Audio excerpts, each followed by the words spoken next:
जालन्यात दरेगाव शिवारात सापडला एका व्यक्तीचा मृतदेह। सभोवतालच्या परिस्थितीवरून खुनाचा संशय।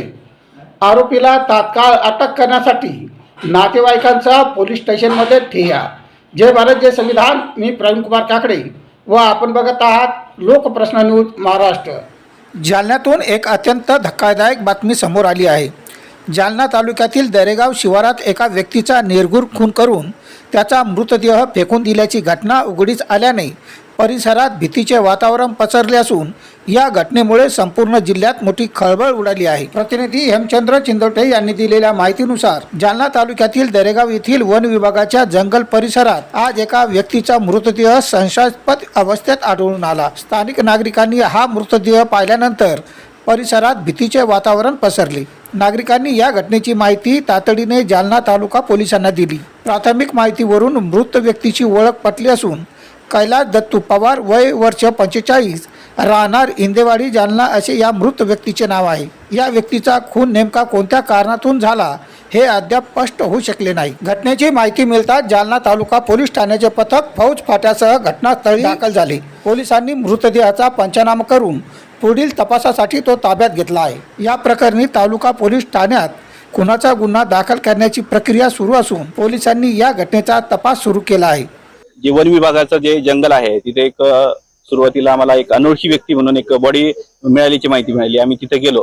तिथे बॉडीच्या शेजारी एक गाडी होती उभी केलेली। त्या गाडीवरून आम्हाला त्या व्यक्तीचं नाव कळालेलं आहे। त्या व्यक्तीचं नाव आहे कैलास दत्तू पवार।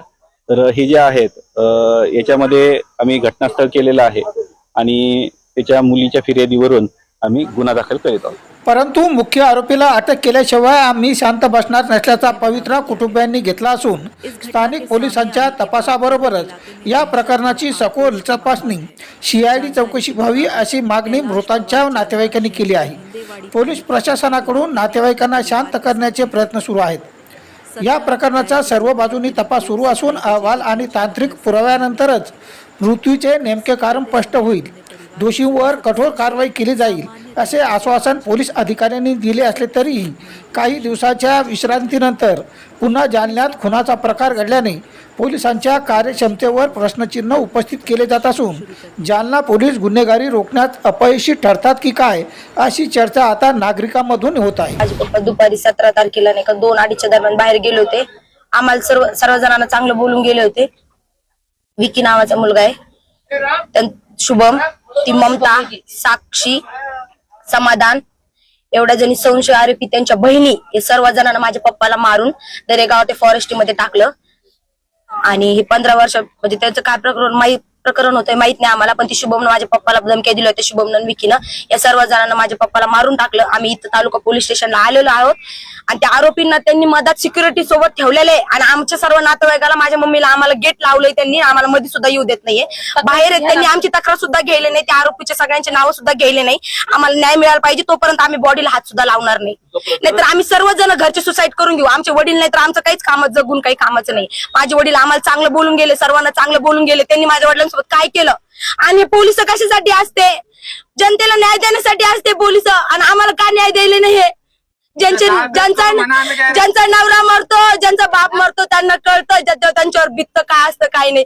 गेट लावून घेतलं, माझ्या आईला बाहेर टाकलं, माझ्या भावांना बाहेर टाकलं त्यांनी आणि आरोपींना सिक्युरिटी ठेवून त्या रूम मध्ये बसवलंय।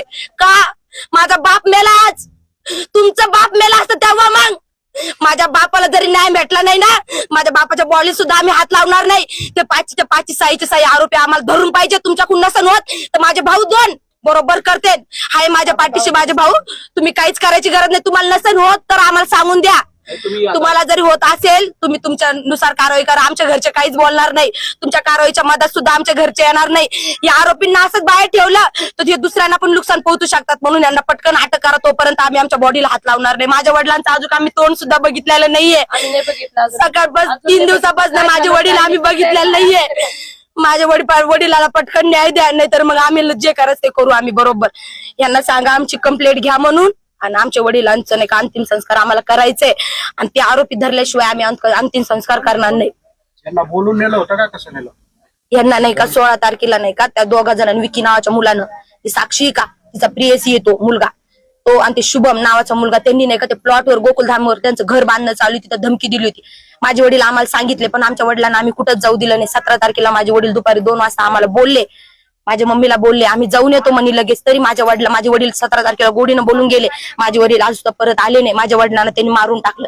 हे सर्व जणांचे नाव सांगितले की मी त्या सर्व जणांना जेल झाली पाहिजे आणि तुमच्याकडून नसेल होत तर आम्हाला सांगून द्या. तुम्ही जरी करत असेल तर तुमच्या कोणत्याच गोष्टीत आम्ही मदत येणार नाही. तुम्ही करून घ्या नाही तर आम्ही सुसाईड करू. आमचं